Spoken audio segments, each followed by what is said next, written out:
Hello everyone! I would like to extend a warm welcome to you, the brave soul who has accepted the challenge of the Plaza owner role, the most demanding of all with 3 KPIs. But unfortunately, there is no turning back now. In this unique role requires you to manage the expectations of your 2 major stakeholders, the merchants and the shoppers. You will learn how to spice up your plaza to attract more shoppers in 3 specific ways. First, selling available rental spaces to the merchants.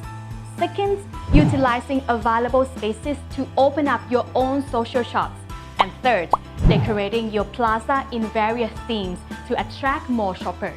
But remember, you are not alone in this town, so you would better come up with a good strategy to outsmart your competitors. To come out on top of this game, 3 missions need to be completed. First, you must maximize your plaza net profit. Second, you must maximize your plaza shopper traffic, for example, the number of shoppers or visitors to your plaza. And third, you must maximize your plaza occupancy rate. For example, utilize all rental spaces as fully as you can. Each plaza will have different primary and secondary missions, both of which can be reviewed from the mission menu. But always keep in mind that the primary missions are those with the highest impact. You will start the simulation with the following resources. First, plaza budget or investable fund. Second, rentable areas or available rental spaces that you can either let the merchant lease or utilize them to open your own social shops. In each round, your plaza budget and rentable area will be readjusted for the purpose of strategic planning.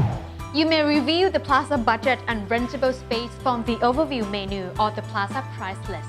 But be very careful with your decisions. Spending too little, you may lose out to your competitors.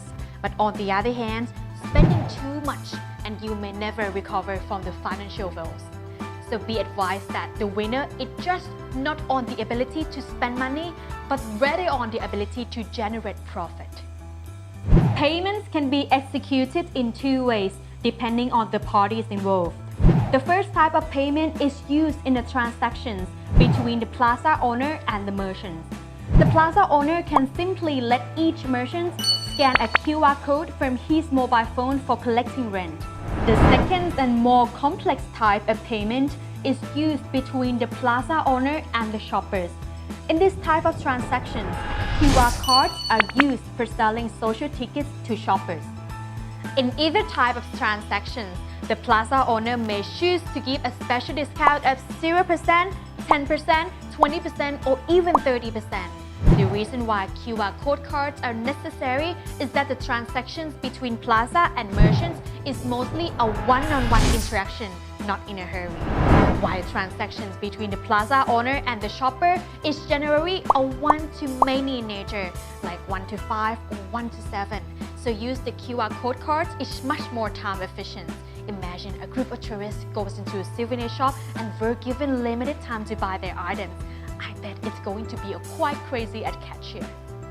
You will receive a plaza price list, which is a document detailing all the expenses that may incur during the course of the simulations. This one is a crucial document that will help you weigh pros and cons of your decisions along the way. First, rental fee is the money paid by the merchant to the plaza owner. This fee can be discounted at the discretion of the owner and is paid with a QR code from the owner's mobile phone. Second, theme investment cost. This is the money used to decorate your plaza according to a theme or festival. This is a one-time investment unless you want to alter the theme. Third, theme OPEX or theme operating expense is the general expenses including banner making, plaza decorations, utility bills, and etc. This is a recurring expense which will incur as long as the theme is being used. Fourth, social shop investment is the fund used to open a social shop in your plaza. This is a one-time investment unless you open a new social shop. If you decide to close down the shop later on, however, you will get a reimbursed in amounts of its salvage value. Fifth, social shop OPEX or social shop operating expense is the general and administrative expenses of a social shop. This is a recurring expense as long as the social shop is still up and running. Sixth, social shop capacity is the number of tickets available for sale in one round. 7. Social shop ticket price is the market price for the social shop tickets that the plaza owner will sell to the shoppers. Discounts can also be offered via QR code cards. 8. Social shop HP per unit represents the happiness points shoppers receive from making a purchase of social tickets. 9. Shopper type is a different category of shoppers. There are 6 altogether consisting of celebrities, office, families, teenage, elders, and foreigners. 10.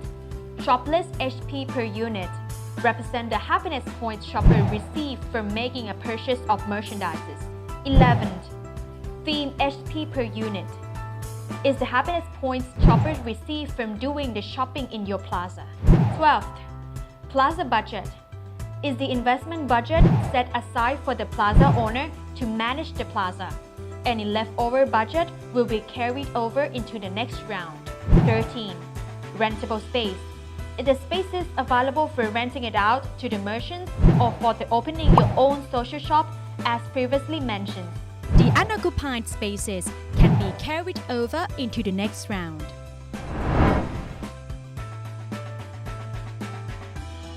Now it's time to go over the nitty-gritty of how to play the game. There are 4 main steps, each of which takes approximately 10 to 15 minutes to complete. Once you're logged into the system and spend some time in the overviews or missions, it's time to go through each step in detail. Step 1. Shopper requirements. When you conduct a business transactions, whether it be buying, selling, commercializing, or investing, you need to have a solid understanding of the market you're in. In the shopper requirements section, you will get to conduct a customer survey to gain an understanding of what your customer really want or what kind of social shop they are interested in.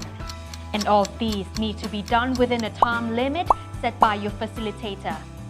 I would recommend you do it as quickly as you can in this stage, as too little information will make the investment planning that much harder in the later stage. Step 2. Rental and investment. After the survey is completed, you need to analyze and summarize your customer needs so you can make investment choices. 3 things are required to be done within a time limit set by your facilitator.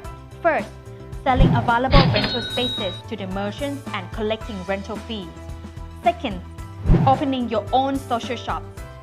Third, investing in decorating per selected theme. Step 3. Shopping period. This is the moment when shoppers will flock into your plaza. You need to be ruthless and do whatever it takes to attract them, be it like giving discounts, handing out freebies, or even dragging them in, but don't be too harsh. And help out your merchant to sell their stuff. Step 4. Scoring. When the shopping is completed per time limit set by your facilitator, you'll be able to check your scores in the result menu. There are statistics and sales figures that you can review, including your customer segmentations and their respective spending, as well as your top-selling merchants. However, you won't be able to check the final scores until the simulation is completed. The final scores are the raw scores multiplied by the weight of each mission as specified earlier.